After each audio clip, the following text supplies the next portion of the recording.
শরীয়তপুর নড়িয়া উপজেলা বিএনপির সাংগঠনিক সম্পাদকের বাড়িতে বেশ কয়েকটি হাতবোমা ছোড়ার ঘটনা ঘটেছে।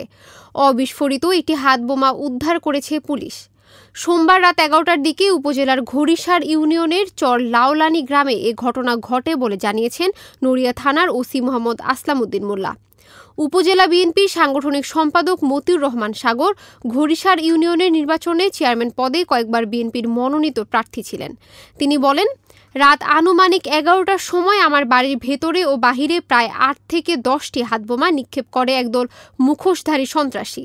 বোমার বিকট আওয়াজ ও বিস্ফোরণে আমি ঘর থেকে বের হলে তারা পালিয়ে যায়।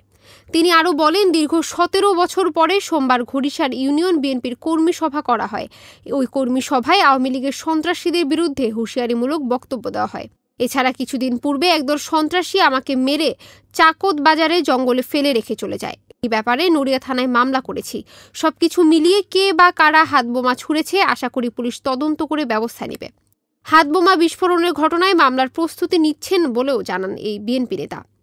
নড়িয়া থানার ওসি আসলাম উদ্দিন মোল্লা বলেন, খবর শুনে তৎক্ষণাৎ পুলিশ ঘটনাস্থলে যায়, যেখানে গিয়ে অবিস্ফোরিত একটি ককটেল ও কয়েকটি ককটেলের বিস্ফোরিত হওয়ার আলামত পাওয়া যায়। ওসি আরও বলেন, অভিযোগ দিলে মামলা হবে, পরে তদন্ত করে দোষীদের বিরুদ্ধে আইনানুগ ব্যবস্থা নেওয়া হবে।